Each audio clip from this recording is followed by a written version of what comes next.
Does everybody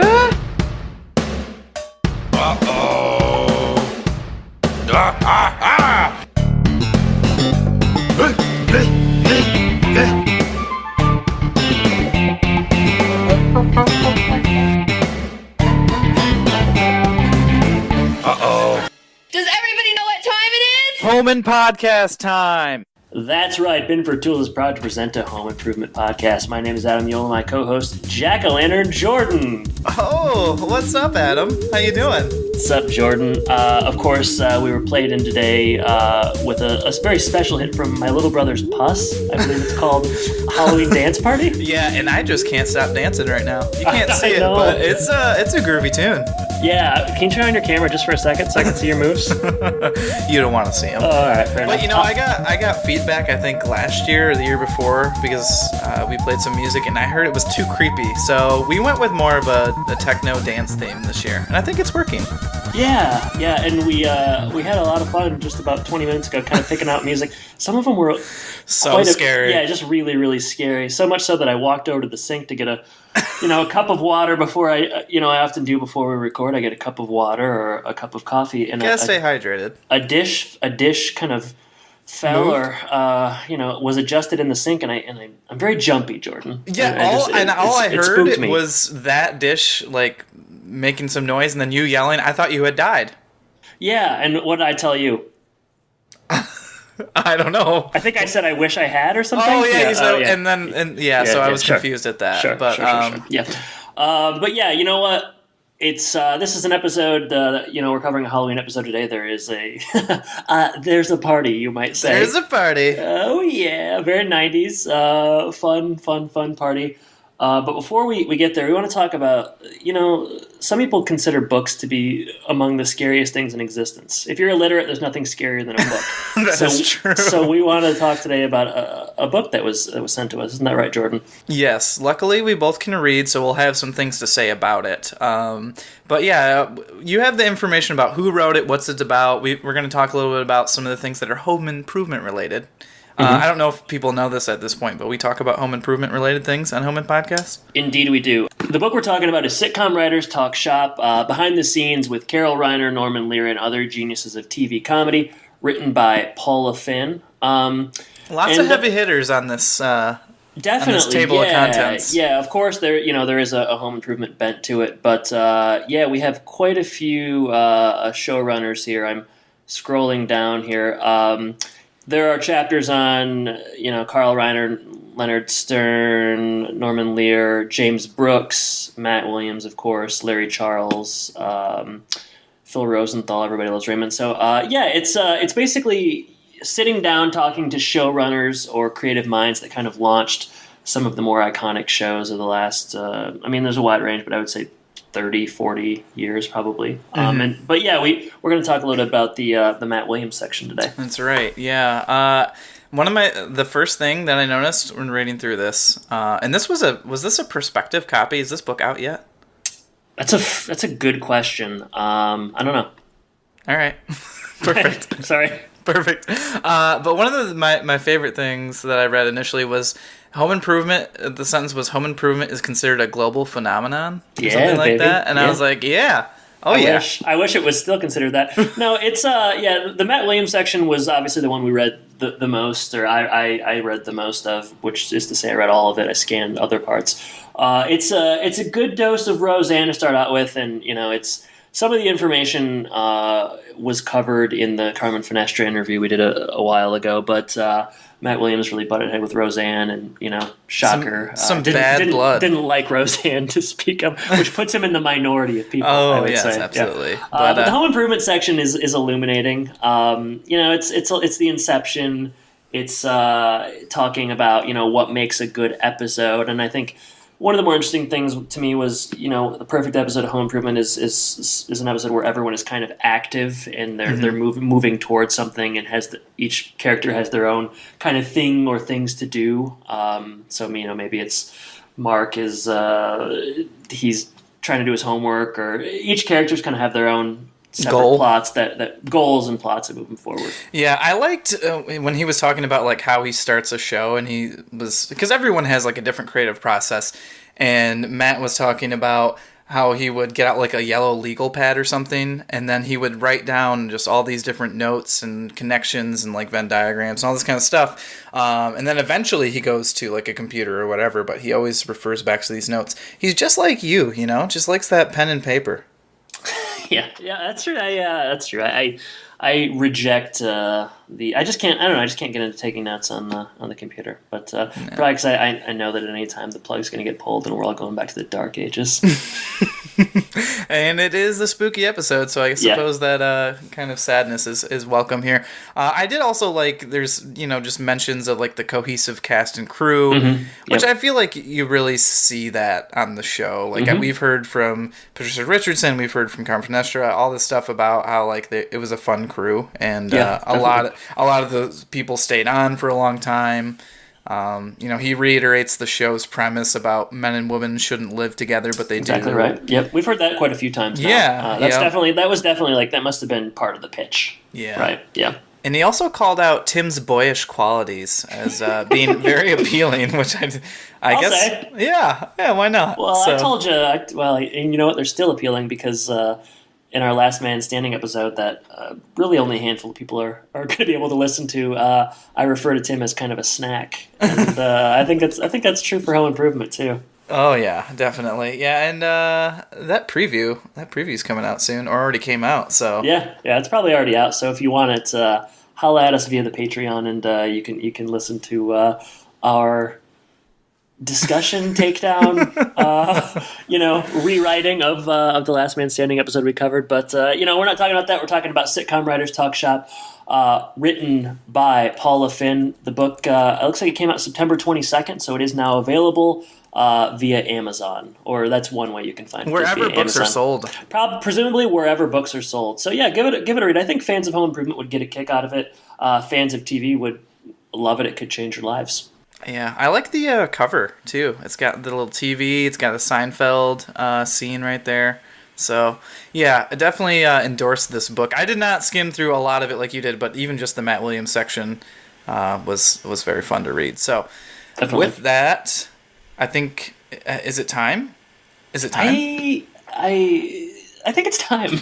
Oh, it's time. All right, episode 106, Let Them Eat Cake. That's where we're at today. This one's written by John Vandergriff. Last did the Mark Caper, A Marked Man, if you recall. Yeah. This one aired October 31st, 1995. Makes sense because it is a Halloween episode. The stars are really... This episode was released on Halloween. When this comes out, it's going to be close to Halloween. This is kind of perfect, wouldn't you say? But it's almost as if it were meant to be. Perfect, Yeah, did we plan it this way? It's almost too perfect. I don't know. If I find out tonight there's like a lunar eclipse or something, then I'm going to be really freaked out. I'm just going to dance all night to that Halloween ghost party. That's my plan. I bet you will. All right. Let's talk alternative titles. What do you say? Yeah, mine are brutal. Yeah, mine are not brutally great. Scary. Ooh, spooky. All right, I've got 3. 5. 5, of course. When I have a tough time, I come up with more as if it's, shotgun approach. That's what you like to do. Go ahead. Yeah. Okay, first one. The terror of teenage drinking. When the parents are away, Bradley will play. You've done that variation a few times. Yes, you have. I'm glad no one takes notes except for you about the scary redundancy of Jordan's titles. Uh-huh. All right, next one. Trick or tongue? All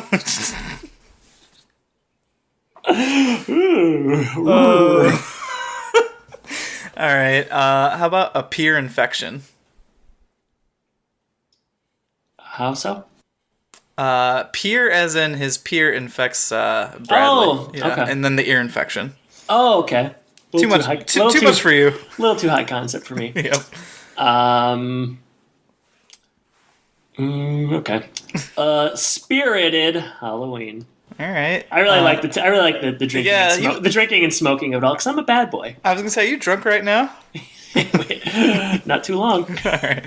My last one is, and this grounding goes to. Oh, okay. Like the award goes to. Yes. It wasn't good for me either. Yeah, okay. Well, my last ones are... This one's barely a title. Monstrous metaphor. That's not a title. And yet I have it under my titles section. Yeah, how'd that happen? All right. Last one. What did I write? Okay, sure. Jason Goes to Hell, the final party. I was trying to think of a Jason Voorhees one for a while. It did not come to me. I mean, I like the Jason character for any number of reasons, but Yeah. chief among them is his name is Jason. Yeah, that's the best part. Yeah, like my first cat that died, which happened to be a black cat. Whoa. Yeah, I know. Fitting on this episode. It was scary when he got hit by a car after about a month. Wow. This has gone down a very dark path, Adam. Yeah, well, just thematic. Don't worry, the episode itself isn't scary, so I just kind of want to. So you're just trying to amp it up. Speaking of scary, I'm looking at a Venom poster on IMDb, and might be scary bad with the way the reviews are coming in. It looked pretty creepy on the commercials. You know what I saw the other day when I opened up the old Netflix? What's that, Jordan? Spider-Man 3. Yeah, you know what? My nephew, Ram, recently watched that. And What do you think? Can Can we get Ram on here for the review? The best movie he'd ever seen. I told my sister, I said that one's pretty bad, and she thought, yeah, that was kind of what I thought, but Yeah, they go out with a whimper on that series. So that's the truth. But yeah, maybe a future Patreon episode since we both love it so much. Yeah, maybe. Let's walk through the episode, shall we? All right, pre-show, we're on Tool Time. Heidi brings Tim an expense report. Turns out Tim has cost the show quite a lot of money in accidents. No surprise there. Tim, his solution is just make it go away. Mm-hmm. And I don't really know what they're trying to do with that. I guess they're just setting up... There's going to be some foreshadowing in this scene. There might be some more expenses coming. Hey, man. What do you think of Heidi's outfit here? It was very 90s. A plain white hat with a white sweater. I don't know. It was sweater tucked into your pants. That's a good look. Yeah, for sure. Yeah, I mean, we'll get Jason, who's a bit demonic later on, but Heidi kind of looks angelic in this scene, and I think they're definitely trying to draw parallels. I'd say, yeah. I mean, I don't know why they didn't end up in the scene together where you could really have it juxtaposed. Speaking of the devil, they head over to the stage and Irma comes out. Oh man, she is a little stinker this episode. She's a stinker. I didn't quite get this side of her the first. I don't know if we've seen her. No, she seemed lovely, and now she seems monstrous. Yeah, now she just seems like kind of a piece of shit. Yeah, I was just, I won't even, no, I'm not going to say what I was going to say. The whole time, so they're over there, and we find out there's some, are they just called the Basic Cable Awards? Is that? Yeah, pretty much. Okay, but there's a bit of a conflict as Eddie's throwing a Halloween party, and Who's Eddie? He's the mechanic. Oh! He's like, he showed up one time, but they referenced him like, 5 or 6 times at this point. And he's one of your favorites, so of course you would know who he was. I really, obviously, listeners know that Maria's locket is always kind of that Brooklyn accent's kind of always lodged in the back of my mind. But Eddie, he's back there too. And what do you think Eddie dresses up as at the Halloween party? I mean, I know like 5 seconds ago you didn't know who Eddie was. But... what if he was just a mechanic? Oh, how sad would that be? Yeah, it would be a bummer. I think race car driver. Yeah, he loves cars. Yeah, it just seems like it would be within his interest. That explains why Jill is a dragon later. She just loves dragons. Is that right? I mean, she told us all about it. She said that was in her character's backstory in the interview. In the interview. Did you ever see that 90s movie with Diane Lane and I don't know who the other person was, but it was called Must Love Dragons?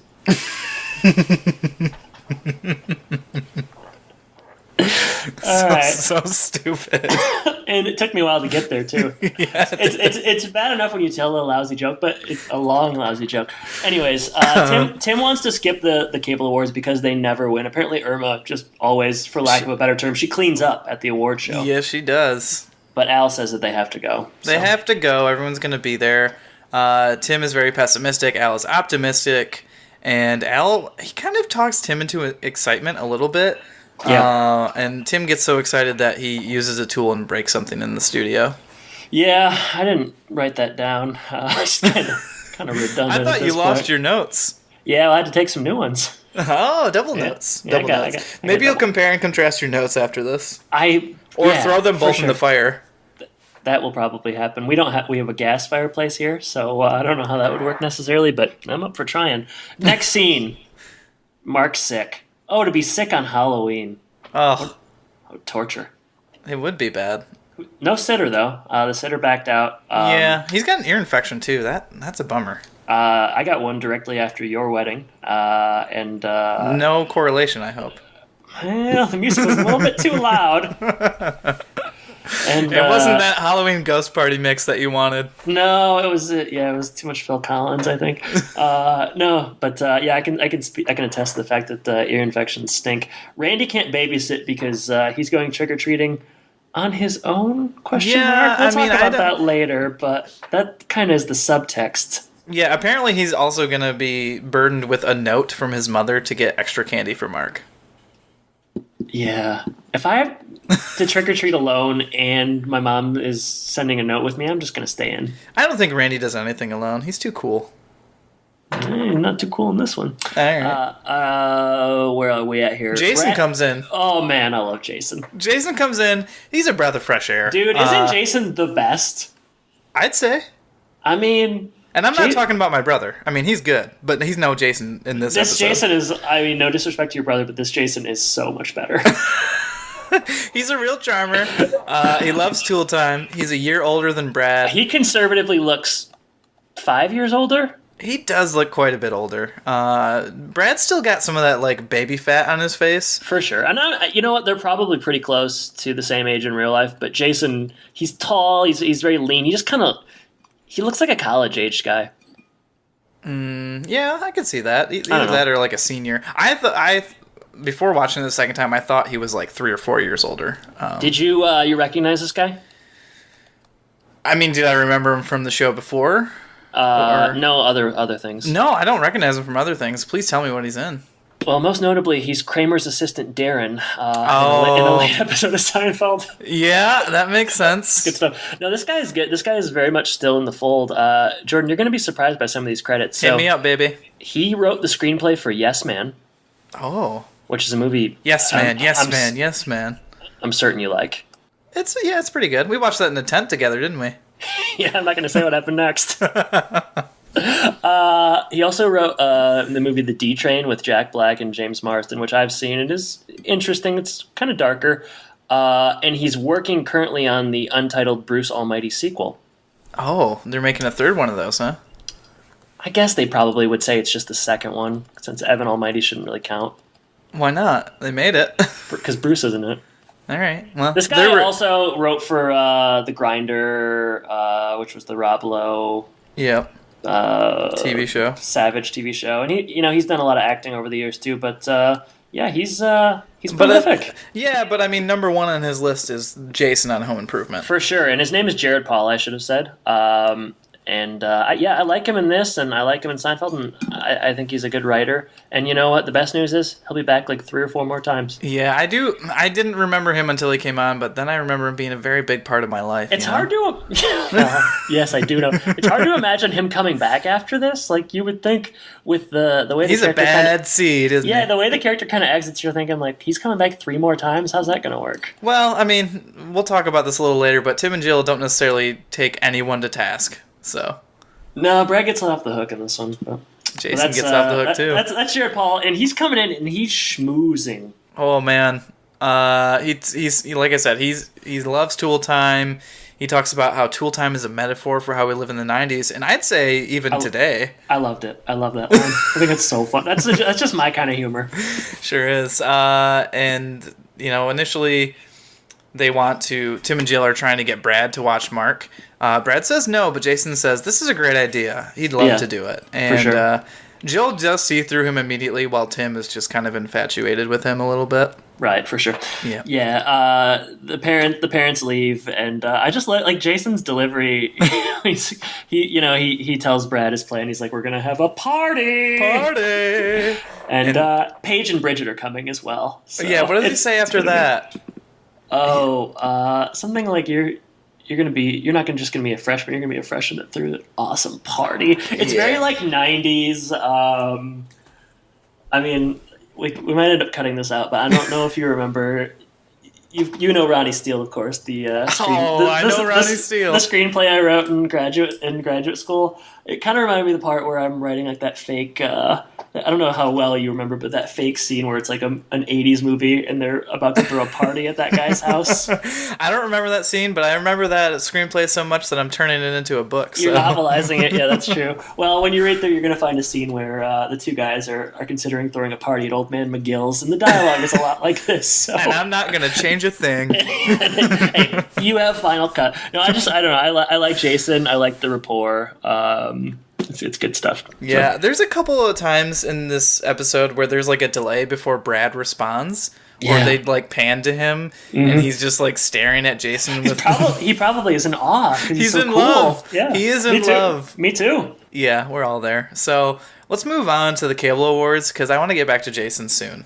Mm-hmm. Yeah. Let's just speed through this Cable Awards stuff. All right. So at the Cable Awards, Irma is raking in the awards and loving it. 13 awards. She says a baker's dozen, but I'm more thinking Halloween. 13? Mm-hmm. Yeah, for sure. Creepy. Yeah. So creepy. Tim is getting ticked off. Even Jill and Eileen kind of love Irma's show, and I think Heidi too. They're all talking about they love certain episodes and stuff. So really not going well for Tool Time here. Mm-mm. Tim says it's time to bounce. Al fights it at first, but then he does agree. So it looks like they're going to make an escape. Yeah. Hey, back to number 13. Yeah, we better get back to it. Don't you think it's... Why are we doing the 14th floor on... Why are we skipping 13 on elevators? Who are we kidding? You know? It's just kind of dumb. It's just kind of dumb. I don't know. It's a great question that I think should be addressed by everyone at every level. I mean, accountability at some... It is just kind of weird, though. Like, how's that still around? Like, how are we still doing that? Are we so superstitious that we can't have the 13th floor? I gotta say, I'm not in a lot of buildings that have that many floors, but you are fancy like that. But you know it's a thing. There are no 13th floor in elevators. Is it in everything? I've never seen a 13th floor in an elevator. Wow, that is crazy. Yeah. I am fancier at a lot of elevators, and I don't like to brag about it, but yeah, I mean, it's just kind of a strange thing. It is a strange thing. I'm glad we're kind of focusing the spotlight on it in this episode, because I think it's going to reach a lot of ears that can make changes. Do you think that Serial Season 4 might take this head on? I think if we write it in enough times, they'll say no. It's true, yeah. I think if we persist and we like really kind of push it out there, they'll say no at the end. So yeah, I mean, they might be just like, seriously, leave us alone. We can't even get you out of our spam filter or something. So that's kind of the goal. I'm just thinking, like, this is a Halloween episode, and I'm thinking spookily. So like, I don't know, 14th, 13th floor. Let's figure that whole thing out. It reminds me of when you get on the Twilight Zone ride at Disney World. They go up. I don't know how many floors are in there, but talk about a creepy ride. Ugh. Yep. Next scene. Elevators. All right. At home, Brad is working on his hair. He's combing it. He's making it look great. Jason is busy doing other things that are more important. He's continuing to scheme. He's trying to check out the Cable Awards, make sure that he can have something to talk about when Tim and Jill get back. Jason is smart. Man, Jason is smart. He is ahead of the game. Everybody used to say in the 90s that T.J. Mallory was the smart guy, but I think it was actually Jason. It was. And he did not get his own show, unfortunately. Well, but he's right. He wrote Yes Man, so those Yes Man checks are still coming, and that movie plays on cable all the time. It sure does. And I don't have cable, but I would assume it does. I haven't watched it since that tent episode. Well, that's because you're marred from the evening in a tent. All right. Mark comes down and complaining about his ear, saying it hurts. Jason blows him off or convinces him that it doesn't hurt. I don't know which. When you're talking with Jason, what's the difference? I mean, hey, flip side of the same coin. Mark's gone, so Jason handled it. Yeah, Mark does have to get bribed with $2, though, from Brad. Mark asked for more money. Well, he did get a 100% increase on the initial offer by Brad. Brad comes in with a super lowball offer, because like the doorbell rings, and Mark is like, Brad's like, I'll give you $1. Mark's like, make it 2. It's like, make it 10. No wonder he has to steal these Swiss Army knives and stuff. He would need to do that 73 times to get that Swiss Army. He does. He goes upstairs, and I don't know if we see him the rest of the episode, but you know who we do start seeing? Paige and Bridget and lots of other people. It's convenient that they all arrive at the same time. You know that happens at parties. Everyone kind of waits out front until everyone arrives and then comes in. I love this party. Paige comes in looking like a young Monica Lewinsky. Sure, I can see that. Dead ringer. And, well, I assume it's Paige. I guess it could be Bridget. Which one? I don't remember which one. I don't think we ever really get to find out. I'm going to find out right now. They're kind of mentioned in the same breath the whole time. Okay, Bridget looks like a young Monica Lewinsky, and this was Leah Moreno, the actress's very first role on camera, as opposed to role off camera. I don't know. But she... her everyday life. She's also in CSI Miami, DAG, which is a David Allen Greer show. Maybe she's going to be on Cool Kids. Demon Hunter, which is thematically appropriate for today. Very scary. And something called Marigold. She's in a TV series called The Loud House that is coming out in 2018. So she's she's doing things. There's Jason and Bridget are just they've really jumped into stardom from this role. Mm-hmm, this episode, really. For sure, yeah. And there's also Paige. I might as well get this one out of the way right now. Might as well. Paige is pretty recognizable. She's played by Marla Sokoloff, and she's in. I recognize her from Dude, Where's My Car? She's also in Sugar and Spice. She was in The Practice. She's in Fuller House now. She was in Full House back in the day. She has 60 credits to her name.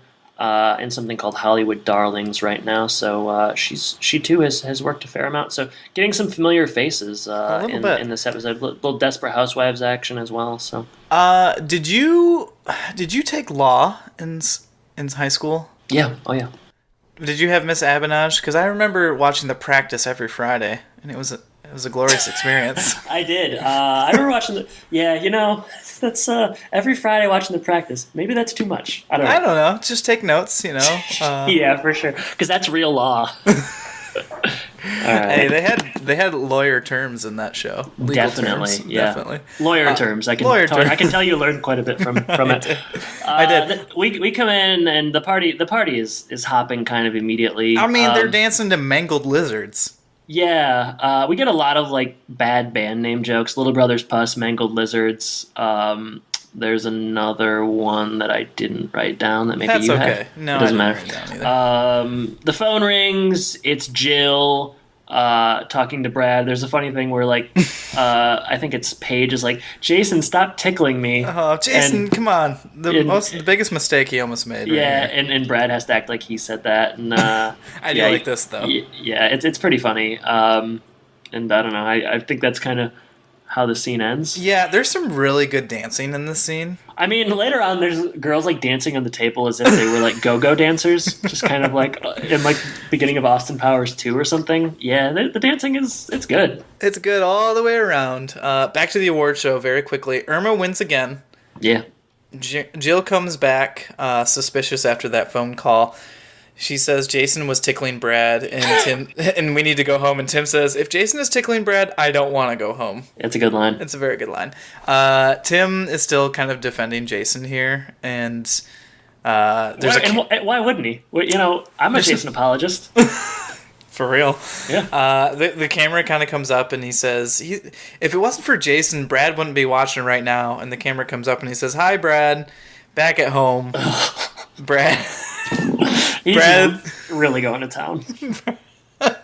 Brad sees the TV, is startled for a second, and then realizes, no, I'm fine. And he just starts going back to make out. So, and yeah, this is not like a pack. They are legitimately making out.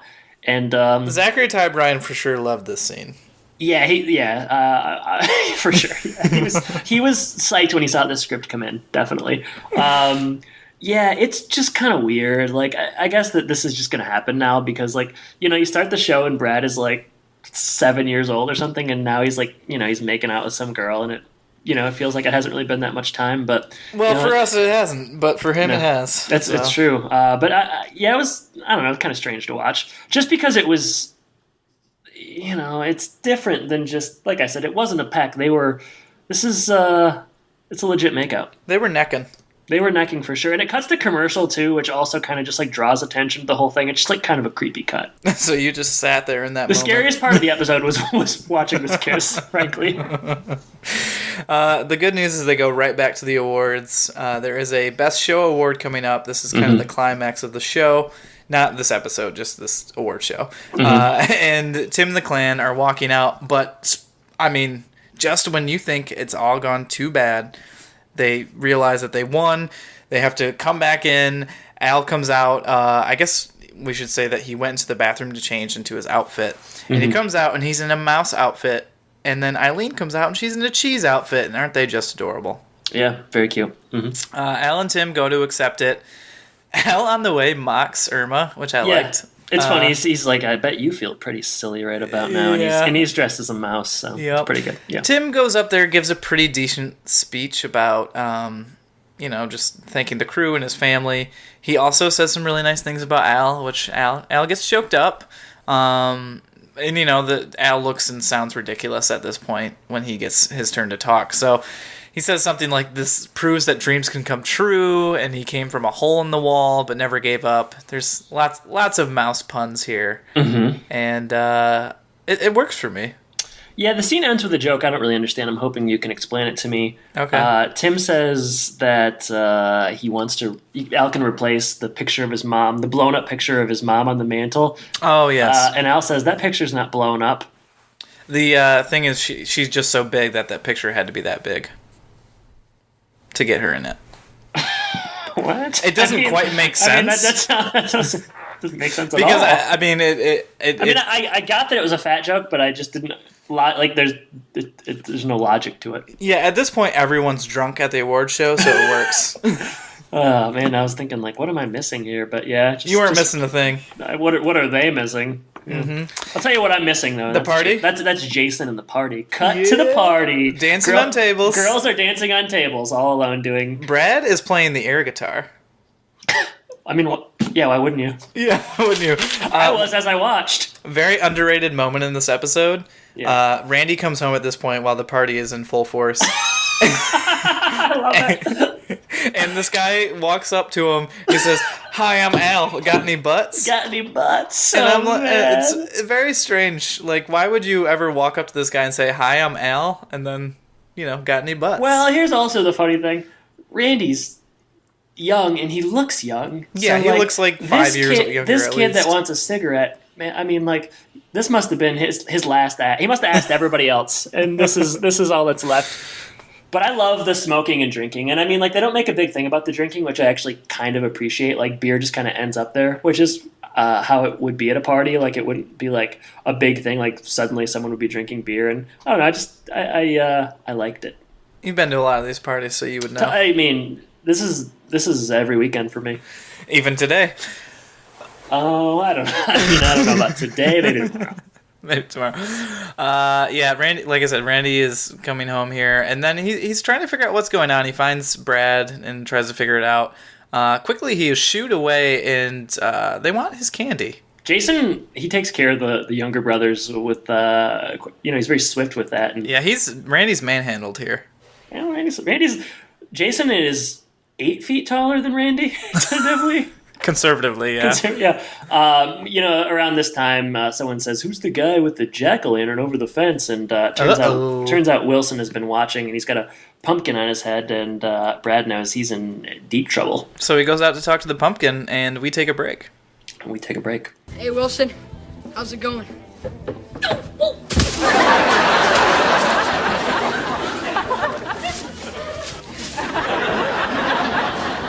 Get you for this, Brad. I thought you went to a Halloween party. Well, actually, I got back about a half an hour ago.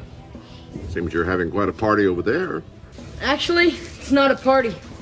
I just had a few friends over. Last time I counted, it was 37. 39. You saw the whole thing? Actually, Brad, I heard it, and I must admit the melodic appeal of bloated jellyfish escapes me. You see, I find them quite derivative of my little brother's pus.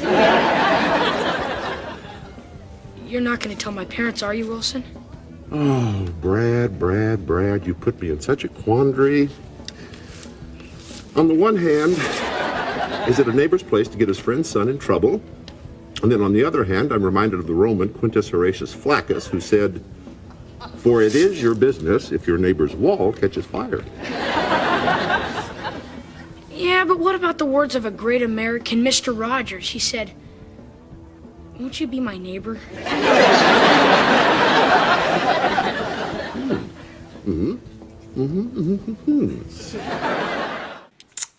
So yeah, Wilson has a great pumpkin on his head. It's a good look, I would say. Yeah, I liked it as well. Yeah. Wilson is now in a predicament because he obviously sees the party raging. Mm-hmm. But does he tell on his neighbor's son? Does he, be faithful to Tim? What is he gonna do here? Luckily, he doesn't actually have to decide. I was gonna ask you, what would you do? Oh man, I've thought about this. Hopefully not too much. More than I should. I wrote several notes. I made a pros and cons list. My guess is I would probably not say anything unless, I think it's pretty obvious that he's going to find out one way or another. I don't think Brad is as smart as Jason is, Brad is dumb.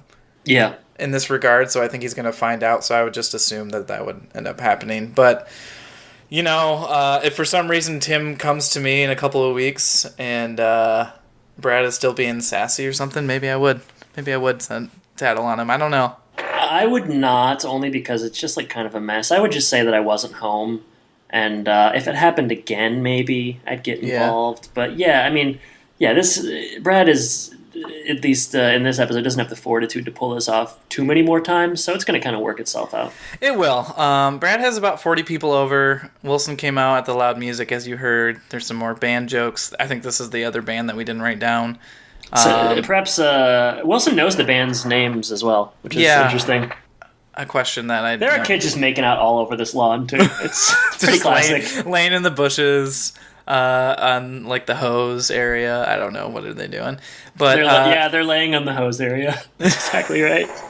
Well, there's that little area right there next to the hose, and he's got a storage box, I guess. I feel like they're on top of that. But definitely, yeah. I do like here too when Brad quotes Mr. Rogers.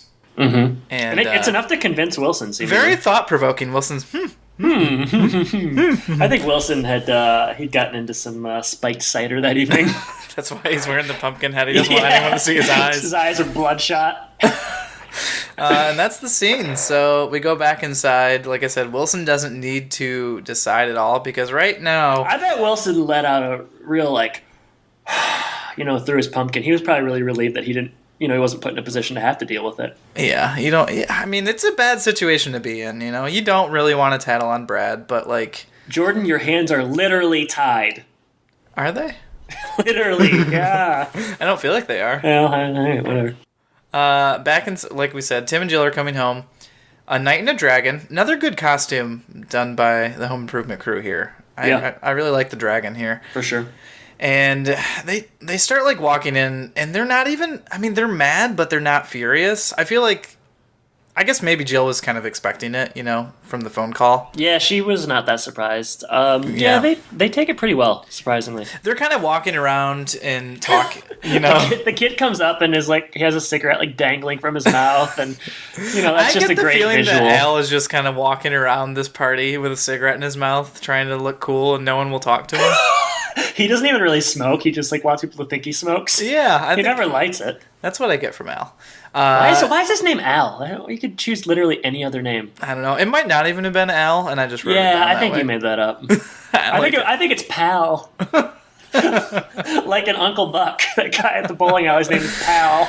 Oh, man. All right, so they're not really kicking people out here, like I said. They find Randy, who kind of explains a little bit of... Well, he doesn't explain, but he just says, He says that he look got at Brad. I got booted out of here. Brad remains very cozy with his lady friend, and not for long. Not for long. People just kind of sprint off. Yeah, they can see what's going down. I did notice that Bridget. Everybody else goes out the door. Bridget goes up the stairwell, which. Oh my! Yeah. No, I mean, they must just. I don't know why she didn't. I'm sure it's a guffaw, but like she didn't go outside. So She was so scared that she was gonna go upstairs. I was waiting for her to come back. I was like, she's gonna like pop out, but Jason is the one that pops out of the. He's in closet. The closet with his lady friend, and but yeah, I don't know what the deal is with Bridget. I guess I'm just not gonna worry about it. She's I'm not lost. I can't worry about something the episode doesn't make abundantly clear. But I'm glad you noticed it because I did not. Jill is very menacing in her dragon outfit, and they do a great cut scene here where the dragon starts spouting fire. Say that again? How do you mean? Where Jill is like really mad, and then they cut from one scene to the next, and in the middle, all of a sudden, there's flames coming out. I didn't of her notice mouth. that. This was a graphic? Yeah, of course. You mean there weren't actual flames coming out of her mouth? No, because Okay. then Tim would have caught on fire. Yeah, not with his suit of armor. That's why you wear that. That's true. That's why he wears that. You should wear that every day. Yeah. All right, so next scene, Jill is interrogating Brad a little bit, trying to figure out whose idea it was, but she knows. I guess she just wants him to tell the truth here. And Tell the truth. Look at me. Jason is the captain now. Yeah, I mean, he rats on Jason pretty quickly. Why wouldn't you? Jason is the captain now. Yeah, and Jason, he comes out of the closet, and I don't know. Well, here's the thing. You know what? Here's what happens. Yeah, this is where Tim's heart is broken. Yeah. Tim says, "Hey, Jason, come clean once and for all. Do you like Tool Time?" And he says he's never seen it. And yeah, Walks out. That's the last straw for Tim. He kind of walks out. No consequences for anybody in this one. No, I'm surprised that Tim did not stab him with a sword at this point. Well, yeah, I mean, I knew Jason came back for 3 episodes, but he could have been a ghost, I guess. Jeez. All right. Brad did not think this whole thing was a big deal. He thought, He never does. no, he's bricks at windows, alcohol in the house, smoking cigarettes, sick brother, who cares? He says, I didn't even want the responsibility. And they kind of turn around on him and say, all right, well, I guess you're not getting your license then if you don't care about responsibility, which changes his tune a little bit. For sure, yeah. There's really no shoes to drop for all the other people, but Brad gets grounded for a month here. So yeah, and no cryptocurrency for a year. no Bridget for a year. Ooh, I mean, she's waiting upstairs. They better go get her. Yeah, they better canvass the house. Would you have been more concerned if she would have went downstairs? Cellar dweller? I don't know what I would have thought. Well, that would have just been scary. This is just leaves you wondering what's happening saucy. next. Yeah, definitely scary or saucy. Those are the two flavors of this episode. Do we get anything else here? That's it. All right, roll credits fade to black. Well, no. I'm sorry. And at the end of that scene, sorry. Okay. There's a really great scene after this. That really misleading what you just said there. I said, did we get anything else? And you said no. Sort of just an ambiguous question as well. Sure. Okay. I think we can both take the blame. Carry on. All right. Next morning at breakfast, Tim is clutching the award, and he's been doing it all night long. All night long. All night. And when I say it, I mean clutching the award. It looks like an Oscar. It does. So that's cool. I wonder if it's a fake Oscar that they just had, but yeah, probably. a lot of Oscars hanging around the Home Improvement no, I said set. fake Oscar. A lot of fake Oscars rolling around the Home Improvement set. It's one of those things where you got to keep your eye on the prize. So for sure, yeah. All right, so Tim has gone to sleep with it. He's going to make it a bed so that Jill doesn't have to share the bed with it tonight. Brad is outside doing his penance, doing some chores. And he's got more. And they're kind of thinking to themselves, our parents... Oh, yes, I remember. Our parents said, we used to cause lots of problems. They said, I hope one day you have a kid just like you. And they come out and say, is he going to learn anything? What do we do with him? And they said, well, all we can do is be good parents, have faith, and hope he has kids just like him. I was thinking, and that is real credits fade to black. It is. Let's let them eat cake. But I was thinking how Brad... There's no real punishment for the drinking and smoking at the party, and I was thinking that would never happen. But the first time my parents found out that I had been drinking at a party, I probably got even less punishment or pushback. So it does really happen. Give you a high five? I mean, not exactly, but come on, it wasn't. Let's just say it didn't dissuade me from continuing on. Man. Let's talk about let them eat cake Bad title for this episode. Didn't really get the title. I thought there would be a lot more cake in this episode. No cake. I mean, what is that even in relation to? That's a good question. Let them eat cake. I mean... Which makes me think that the episode title should have been Peer Infection. Yeah, it's a little bit better. I mean, that's a Marie Antoinette saying, sure. But, like, there's cake. There's not even... Yeah, The only thing... and it's... The award show, maybe? Is is it Irma? She doesn't understand the plight of the peasants? I don't understand. It's bizarre. They blew that. I mean, maybe there's an error in IMDb. That's one of my few lows, Jordan. As we transition to a nickel for our thoughts. Sure, that's fine. I'll go ahead and start. Sure. Really like this episode. I'm apt to like a Halloween episode, but this one, really firing on all cylinders for me. I think Jason. He's a Home Improvement Hall of Famer right now, in my opinion. Just coming in and stealing the show. I love that guy. He's funny. He's going on the Home Impodcast Hall of Fame, or Wall of Fame, and he doesn't even have to donate money. Yeah, no, he didn't give me a plug nickel. He's funny. He's just like an actor. He's good. He's coming in. He's changing everything. He's charismatic, I'd say. Very charismatic, and there's a lot of good lines in this episode. Al dressing as the mouse and delivering those lines is funny. Tim has some witty bits. I really like this. The party, the subplot was good. It's a little bit silly, but it's something we haven't seen before. I like the drinking and smoking. I like seeing things get a little more. You like the drinking and smoking. You would. I love it. I like seeing things get a little you probably broke out your pipe just while you were watching, just so you could join in on the fun. You mean vape? Wilson at the fence with the pumpkin is cool. I mean, there could be a little bit more Halloween, I guess. Maybe there's not a lot of that. I guess this could really be any day. Doesn't necessarily have to be a Halloween party. But But then you don't get the dressed up costumes. That's true. So. Yeah, you don't get that, and that's also quite funny. So yeah, I really like this episode. Yeah. The award stuff is kind of boring until Al comes up with the mouse costume, but. It certainly helped me grow my hate for Irma. Yeah, seriously. Jeez. But yeah, I know, I agree. This was a good old-fashioned romp right here. Almost everything I liked as well. Jason, obviously, the star of the episode. Besides Al, with that one, whatever his name is, the cigarette-smoking kid. You didn't like him? No, I liked him. I'm saying he was also a star, but just kind of hidden. Costumes are funny. I like the dragon.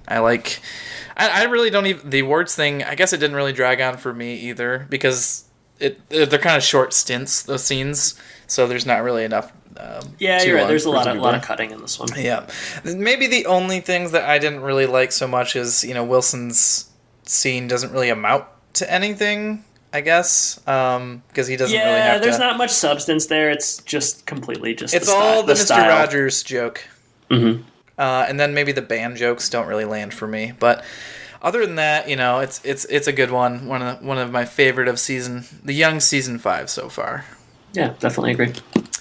So let's move on to Sean's social media corner. If you'd like to reach out to us, let us know what you thought of this episode, some Halloween hijinks that you had yourself. Go ahead and go to facebook.com/Home Impodcast or on Twitter @Home Impodcast, or you can reach out on our website, thehomeimpodcast.com. You can go to patreon.com/Home Impodcast to support us for as little as $1 a month. You'll get some outtakes, which before this episode started, there's quite a few, because sometimes it's hard to start an episode. Sometimes you get slap happy, and that's what happened this episode. There's lots of other things. You get show notes. You could get on the Wall of Fame, which I mentioned. You could be on there with the likes of Jason. Isn't that what you want? Well, are we putting Jason Voorhees on there as well? All Jasons, really. I think we should. So, there's two great Jasons up there already. Well, we're just going to put him up there so he doesn't come and hurt us. Yeah. That's a preventative thing. Yeah. So, and then obviously we mentioned $5 or more, you'll get our bonus episode each month for Richer or Poor, Last Man Standing. I don't even know what's next, Adam, but it's going to be good. We don't know either. And I would just say, I think the Last Man Standing episode is maybe one of the better things we've done in a while. I think usually I think the content we put out there is par to subpar, but the Last Man Standing thing, I think it's pretty funny, especially at the end when we construct our own Last Man Standing episode. So that it's worth checking out, folks. Poignant. Yeah, I mean, prescient during these tough times. Just, I mean, it's worth just throwing 5 bones just for 1 month just to get that episode in full, right? Yeah, I mean, you get richer for richer poor as well. Jordan, I should probably talk about Twitter, don't you think? Yeah, I think it's about time. All right, so poll. Have you ever gotten into a fight in a mall? 15 total votes somehow. Can we talk about that question? Go ahead. Obviously, just stretching for something there. 15 total votes. I mean, I don't know. Seems like it worked out. All's well that ends well. Go ahead. 20% said yes. 80% said no. 100% of people have been in a fight at a mall. I don't know why people are lying. Like, you're trying to tell me that you haven't been in a mall and been into, even if it's just like a verbal argument, you've been in a fight at a mall. 80% saying no, that's bogus to me. My opinion. I wonder if they took it as fight, maybe. Physical fisticuffs. Okay, I should have clarified. I'll do the same. Just do it again next week. Yeah, it'll probably get the same amount of votes, if not more. So, anything else happening on Twitter? Is that the worst poll to get more than 10 votes? It's right up there. Otherwise, we recently eclipsed 500 followers. And now Seems like we're growing at a breakneck pace. Now we have 510, and that was yesterday. So you're tweeting out some good stuff. It's a pace that we cannot, sustain necessarily, but we're most certainly going to let people down. Have already done so. Otherwise, not a lot going on really. Follow us on Twitter for. I mean, by the time this comes out, the Patricia Richardson episodes will have gone out. So yeah, but I can't really comment on the reaction there because we don't know. We cannot see into the future, but I can tell you it's going to be exciting. Oh, very, very exciting. And just follow us on Twitter for the fun. I mean, 510 followers, they can't all be wrong, right? They could be. Yeah, they could be. Yeah. All right. I guess it's time for the question of the week. Ooh, wait, man, you were unsure there. Seemed like you wanted to rip open the mailbag or something for a second. I want to, but there's nothing in there. There's nothing in there. It's empty. That's the worst kind of mailbag. I'm gonna put a call out to all of our listeners. Yeah. I want to open up their mailbag, so please send us anything. There's that movie, I think it has Jack Nicholson, The Postman Always Rings Twice. For us, it's The Postman Never Rings. Yeah, I'm going to have to order something from Prime just so I get some mail. Good idea. Adam asked me a question. Oh, Adam, this doesn't usually happen because no one really interacts with us, but we just got a special mailbag that came in just as I was saying we needed a mailbag. Can you believe it? Yeah, it hardly ever happens. Wow. hardly ever implies that it's happened before, but no, it's never happened before. Okay. But do you want to read it or? Well, here's the good thing. It's an audio mailbag. So I didn't even know we could do that. Yeah, I mean we can, but I don't tell people how. Sure. Yeah. Why would you? It would make people want to do it. Yeah. Okay. I'm gonna go ahead and play it. Are you ready? Do we know who it's from or no? I'm going to let that be a surprise to you. Okay, you just go ahead and play the clip. Yep, here we go. Hello, Home Impodcast. It is me, Dracula. I wanted to reach out today to ask you, do you think the Taylors have garlic in their house? I also wanted to promote my podcast, Drac in the Habit, wherein I cover Sister Act 2, 1 minute every week until I'm done with the film. Love the show. See you guys next year. XOXO Drac. Wow. That's good. All right. It's great to hear from Drac. I mean, that's a tough question to answer. Do they have garlic in the house? I mean, obviously he wants to know so he can go over there and take care of business. Yeah. If people are wondering why he would ask about garlic, yeah. Yeah, he hates garlic. Obviously, like Dracula 101, he hates garlic. So, I mean, like, I don't know, Jordan, what do you think? I mean, they talk about how Jill is a terrible cook all the time. Do you think she could use garlic or too much garlic, perhaps? Here's what I'm thinking.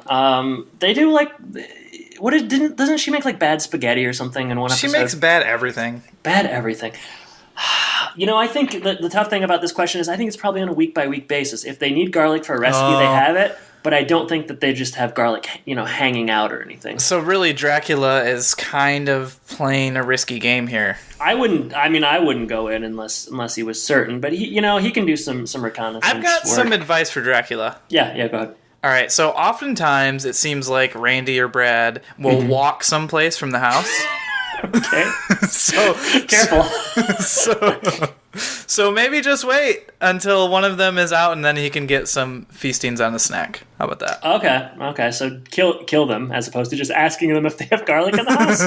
I would say ask first, just like hey, like do you guys have garlic around? Because I just want to know before I go in. And if they're not agreeable, then yeah, you take care of business. But hey, it's great to hear back from Drac. Yeah, the check's in the mail. Well, we didn't talk about his podcast. Oh, yeah, Drac in the Habit. That sounds cool. I love Sister Act, too. Kind of ironic that Dracula would do a podcast that, I guess, like, she's a nun, right?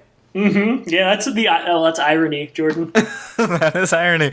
But minute by minute, he's going to have quite a few episodes. I wonder how long is that movie? I better check right now. You better. That's a great question that we really need to know the answer to. So. Okay. It's an hour and 47 minutes. So that means he's going to have 107 episodes. Well, that's about what we're at right now. So yeah, it's a good run, and he probably is going to do like a few extra, overall thoughts. He'll obviously Whoopi Goldberg. I know he and Whoopi go back quite a ways, and he'll get the director Bill Duke as well. And I hope he's not worried about the 7% of Rotten Tomatoes that movie got, but he's probably not. He knows what he's doing. Yeah, Drac's smart. So thank you to Drac for writing in. Drac in the Habits, all that good stuff. Yeah, wherever podcasts are found. Yep. All right, Adam. Yeah. Now that we got Drac's question, it's your turn to ask a question. I'm doing a lot of the heavy lifting this week, I feel like, but Jordan, I'll ask the question. This is a Halloween episode coming out. Is it? Because I'm not sure. It's a party episode with a little bit of Halloween. We're a football town with a drinking problem, or whatever. Yeah. You ever seen those T-shirts? Whatever, drinking. You know what I'm saying? Yeah, I gotcha. Tell me about a scary thing that's happened to you. A scary thing. So is this like an actual scary thing or just a prank my brothers pulled on me? Because that's all I can think of. You're going to take it whatever direction you can. I've got lots of directions. Yeah, I'm going to take it just one. This question has been planted for weeks at a time, so we'll just see what you came up with here. We're going to harvest it right now. I do remember when I was younger being very impressionable. My older brothers and their friends would like to pick on us, much like Brad picks on Randy, or maybe they pick on Mark together. And they made up this whole elaborate backstory of like a classmate of theirs who was very creepy. She lost like an ear, and it's almost like those demon children that we were listening to and when we were trying to find spooky music. And so they made this whole elaborate backstory for her, and they even had like a fake ear, but they never let us get close enough to the ear to tell if it was fake or not. Okay. And then behind Sam's house, there was the woods, and apparently she hung out in the woods. So every time we'd go back in the woods, it was a little eerie, a little creepy. And when you're a kid, you don't really understand that, people wouldn't just hold on to an ear. So yeah, that scared me for a little bit when I was younger. But growing up, I didn't, I remember when you talked about having the spooky experience in Houghton Lake. I've never really had anything like that. I don't really watch scary movies very much. I don't go to haunted houses or anything, so nothing strikes me in that way, but that story did. So all right, well, I can speak to the fact that those woods behind Sam's house, I could see them being kind of scary. Oh, very scary. Oh, you don't even want to go there. I told you not to go there. All right, so yeah. Okay, Set the scene. All right, so I work downtown Chicago, South Michigan Avenue, right downtown, right across from Lake Michigan. It's a building that has over 13 floors. Yeah, maybe like 15, so not too many more. But yeah, sure, it's a taller building. And down like maybe 2 blocks from where I work is a hotel called the Congress Hotel, or the Congress Plaza Hotel, and it's renowned for being one of the most haunted places in all of Chicago. I read about it on like a BuzzFeed article a couple years ago, and I didn't really piece it together until recently that I worked very close to it. So I thought, okay, well, this is something I got to check out. So it's literally like a 2-minute walk from my work. So during lunch 2 weeks ago, I kind of popped over there, and I'd read on a website there's a couple things there's a couple rooms you want to check out. You're supposed to go up to the 14th floor. And there's a room that has been the door has been removed because it was so haunted, and it's just like a wall, and you can see it. And the stairwells are supposed to be scary. And then there's a particular room, which the room number is escaping me, but I'm going to look it up, that supposedly is particularly haunted. So the room number is 441, and supposedly it's very haunted. So I popped over there at work, and it's right downtown Chicago, so it's very, very busy. It's loud, it's bustling. And I go into this hotel, and the hotel is quite, it's old, it's historic, it's exactly like you would imagine. And I just start kind of poking around. So I take the elevator up to the 14th floor, and immediately you get up there, and it's just like dead quiet, which is kind of disorienting when you go from it's kind of like for Home Improvement fans, it's like the beginning of For Richer or Poorer. It's a busy, bustling city, and you go in there, and it's completely dead. So I'm walking around up there, and Jordan, no one's there. It's very drab. It's very quiet. It's kind of cold, and I just feel like somebody's watching me. And every time I turn a corner, and there's a lot of corners, I'm afraid someone's going to be there. And I turn a corner, and I turn a corner, and I turn a corner, and I finally get to this hollowed out door that it's been converted into a wall. And I'm just kind of thinking, like, what am I even doing here? This is so scary. But I sort of like put my ear up to it, and I didn't hear anything, but I was very, very scared. So I kind of ran down, and I was afraid to go back where I came from, so I had to take the stairs all the way down, 14 flights of stairs. And you were sweaty by the end of it. Yeah, and I didn't pass anybody, and I kept going by floors, and I never saw anybody. And it was very, very scary, and I just kind of felt the whole time like someone was watching me, and like all the cliche things people say about like ghosts and stuff, just kind of like, I don't know, I just felt like prickly, and I thought to myself, like, why have I, like, this isn't fun. Why did I do this? Like, I could be eating a salad on a couch in my office. Like, why did I think I should come down here alone? But anyways, I get to the very bottom, and I go over to the other tower, because I'm like, well, you know what? I've done all this. It's scary, but I got to see this room 441. So I take the elevator to the 4th floor, and I get off. And again, like, in the lobby there are people, but I haven't seen a single person since I, went up in any of the floors. Which is scary because I know people are in the hotel, and I walk and I find room 441, and the door is wide open, and there's no other doors open on the entire floor. I don't see evidence of a cleaning crew. It's like they're welcoming you into the door. There's no the door is wide open, and that's the only why are hotel doors wide open? I don't know. Like maybe they were cleaning, but I didn't see a cleaning cart. I didn't see a single person. So I walk by it. The door is wide open. It just looks like an innocuous kind of room, but I turn around, the exit sign's flickering, there's not a soul in sight, and I just duck it. I just get out of there, and Jordan, I'm not ever going back. It was so scary. It's a miracle you made it back for this podcast. I mean, man, I'm telling you what, like, I was like, as I left there, I was just like, I felt kind of like sick to my stomach, because like, I mean, and I'm not like making it, like, why is the haunted room, why is the door open? Like, that isn't a thing that happens, but when I went there and walked by, it sure was, and it was the only door open. And yeah, look it up. I don't know. There's like a BuzzFeed article about some girl that stayed there a couple of years ago. If you Google Congress Hotel haunted, you're going to find a bunch of stuff. But if you're ever in Chicago, pop in and see it, because it is as scary as they say. And frankly, I'm kind of scared talking about it. Well, I guess we should stop talking about it, huh? I don't care. I don't know. It was a tremendously frightening weird that experience. People stay there, I guess, if that's the kind of stuff they deal with. I don't know. Yeah, I mean, do they? I didn't see anybody. Maybe they don't. I walked like 20 floors. I didn't see a single person. I kept turning corners. Like, every time I would turn a corner, I would just be like, what am I going to see? And, it was always nothing, but the threat loomed. And if you believe in that kind of stuff, then it's a place you should or perhaps should not go. But, yeah, it seemed thematically appropriate to talk about today. So. I wonder if they have... don't they have like TV shows where they do like ghost hunting or something? I'm sure that they've been there. Yeah, like after I went there, like I Googled some stuff, and it's like every list of Chicago, like, Chicago's supposedly a very haunted city, as like all old cities kind of are, but it was on every list and stuff. And, it's got like Al Capone rumors and all that kind of stuff. But. Yeah. When we went to St. Augustine, that's, like the first permanent settlement in America or whatever. And they had like all sorts of like haunted stuff in there. Yeah. We're gearing up to go to New Orleans next week, and we're gonna go on haunted tour down there. I think that stuff's kind of fun normally. You're asking for it, man. A tour will be fun because like that's just going to be goofy, but like this was legitimately scary. You were touring yourself, and Yeah, no one was there to protect you.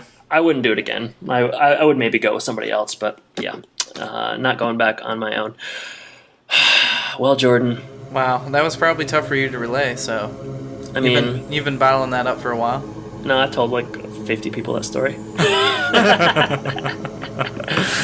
right, well, spooky. I hope everyone has a very spooky Halloween this year. Indeed, yeah. I hope that lots of treats and no tricks because nobody likes getting tricked. Nobody likes tricks. Everyone likes this music that we're playing, though. This Definitely. Halloween dance party. I thought we were playing Graveyard on the way out. Oh, I guess we should with the creepy music. So do a dubstep remix of them. What are we covering next week, Jordan? We're covering The Look. A famous episode. I remember this episode. Yeah, you don't want to be given The Look. No. Well, listeners, thank you for listening. Again, have a safe and pleasant Halloween, and I guess I should say, take care. Take care, everybody.